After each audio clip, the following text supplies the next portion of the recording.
আসসালামু আলাইকুম প্রিয় সাংবাদিক বন্ধুগণ, আমি দীর্ঘদিন প্রবাস জীবনে ছিলাম।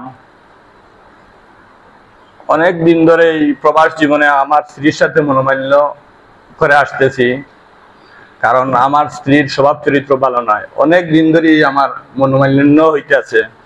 20 মার্চ আমি দেশে আসি এবং আমি ইটালি প্রবাসী। ইটালি থাকা সত্ত্বে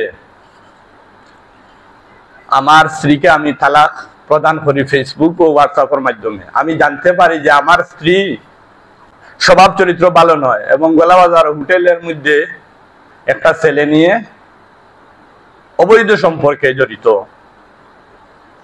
তাই ফেসবুক ও হোয়াটসঅ্যাপে ও পত্রিকায় আমি ইতালি থাকা অবস্থায় জানতে পারি। তখন আমি চিন্তাধারা করি যে আমার স্ত্রী হয়তো ভালো হয়ে যেতে পারে। আমি তার সাথে কথাবার্তা ও আমার অনেক টাকা পয়সা তাকে দিয়েছি, কিন্তু আমি আমার টাকা পয়সার কোনো হিসাব পাই নাই। আমি পেপার পত্রিকায় জানতে পাই যে ছেলেটা হোটেল গোলাবাজারে মারা গেছে। তারপর আমার স্ত্রীকে আমি অনেক বুঝার চেষ্টা করি, কিন্তু সে বুঝে না। তো 6 মাস আমি অপেক্ষা করি যে আমার স্ত্রী হয়তো ভালো হয়ে যেতে পারে, কিন্তু দিন দিন দেখা যায় অতিরিক্ত আরো ব্যতিক্রম ভাবে আমার সাথে আরো অতিরিক্ত কটু ভাষায় কথা বলে। তখন আমি পূর্ণাঙ্গ সিদ্ধান্ত নেই যে আমি আমার স্ত্রীকে তালাক দিয়ে দিব। প্রায় 6 মাস পর আমি ফেসবুক ও হোয়াটসঅ্যাপে সর্বপ্রথম মাননীয় চেয়ারম্যান মহোদয়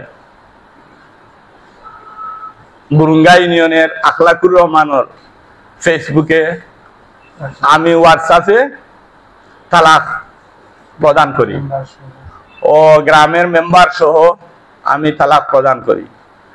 20 মার্চ আমি দেশে আসি। আসার পরে মাননীয় চেয়ারম্যান মহোদয় আখলাকুর রহমানের সাথে বিরোধ মীমাংসার জন্য আলাপ আলোচনা করি। উনি আমাকে বলেন যে বিরোধ শেষ করে দিব, তুমি কোনো চিন্তা করিও না। আমি বললাম ইনশাআল্লাহ ঠিক আছে। উনি উনার বাড়িতে প্রবীণ মুরব্বীগণকে নিয়ে গ্রামের সালিশ করার জন্য আমরা বসি। তখন উনি আমাকে খুব চাপাচাপি করেন যে স্ত্রীকে রাখার জন্য। আমি বলি যে আমার স্ত্রীকে আমি তালাক দিয়েছি, আমরা মুসলিম জাতি, আমরা শরীয়তের বিধান মানি। এখন আমি আমার স্ত্রীকে নিয়ে আপনার অনুরোধে ঘর সংসার করা আমার পক্ষে সম্ভব নয়, কারণ দুনিয়ার জীবন একদম সংকীর্ণ, কিন্তু আখিরাতের জীবন অনেক লম্বা। কিন্তু বাকি জিন্দেগি ওই স্ত্রীকে নিয়ে আমি আর সংসার করা আমার পক্ষে কোনো অবস্থায় সম্ভব নয়। তাই মাননীয় চেয়ারম্যান সাহেব জোরপূর্বক আমাকে স্ত্রী রাখার জন্য চাপাচাপি করে। আমি চেয়ারম্যান সাহেবকে বলি, দেখেন আমাকে আপনি চাপ সৃষ্টি করিয়েন না, কারণ আমি এই স্ত্রীকে নিয়ে কোনো অবস্থাতেই আর ঘর সংসার করব না। উনি আমার কথায় কোনো কর্ণপাত দেয় নাই। এরপর চেয়ারম্যান সাহেব কিছুদিন পর প্রবাসে চলে যান। প্রবাসে যাওয়ার পরে আবার আমার সাথে কথা হয়। উনি লন্ডন প্রবাসে থাকেন। কথা হওয়ার পর উনি বলেন আমি দেশে আসলে অবশ্যই এটা বিরোধ মীমাংসা করে দিব তোমার। তখন উনি আমার মামাতো ভাই ময়ূরগড়ের ভাই হুসেন মিয়া, উনি প্রবাস জীবনে লন্ডনে থাকেন।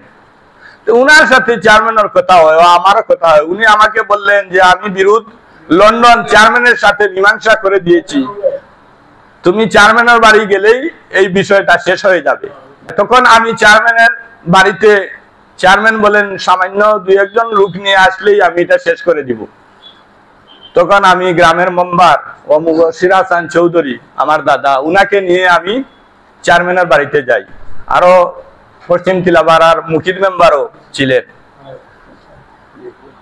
তো যাওয়ার পরে উনি তারা বিশাল সালিশ বৈঠকে বসেন, এমনকি অনেক কথাবার্তা হয়। উনি বলেন বিচারকের মাধ্যমে বাক বিদণ্ড অনেক কিছু কথাবার্তা কাটাকাটি হয়। এক পর্যায়ে চেয়ারম্যান আমাকে বলেন আমার রায় মানবেন নি? আমি বললাম হ্যাঁ, যদি আমার সাধ্যের ভিতরে হয় তাহলে আমি এই রায় মানবো, আর আমার সাধ্যের ভিতরে না হইলে আমি রায় কখনো মানবো না। এরপর চেয়ারম্যানের বাড়ি, চেয়ারম্যানে 8 লাখ টাকা ওই মহিলা আমার সারা স্ত্রীকে দেওয়ার জন্য বলেন, এবং দোকানঘর 2 কোটা দেওয়ার জন্য বলেন, এবং হাওড়ের জমি 6 কার দেওয়ার জন্য বলেন, এবং আমার বসত বিটা 2 রুম দেওয়ার জন্য বলেন। আমি উনার রায় মানি নাই। তখন আমি মেম্বার এই রায়ের উপরে মেম্বার তীক্ষ্ণ হয়ে চলে যান, তখন মেম্বারের সাথে আমি চলে যাই। তখন চেয়ারম্যান সাহেব আমার কলার ধরে আরো কিছু লোক নিয়ে আমার উপর ঝাঁপিয়ে পড়েন। এরপরে আমি থানায়, উসমানীনগর থানায় একটা জিডি করছি। জিডি করার পরে পুলিশের কোনো টনক নড়ে নাই।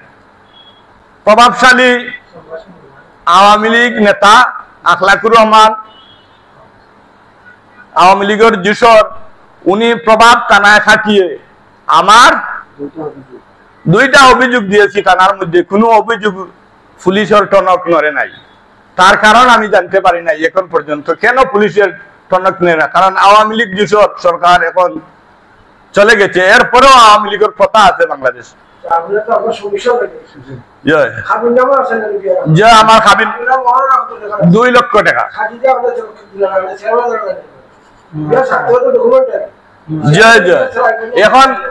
এখন আমি সিদ্ধান্ত নিয়েছি, এখন আইনি প্রক্রিয়ায় আমি স্ত্রীকে তালাক দিয়েছি। তালাক দিয়েছি আইনি প্রক্রিয়ায়।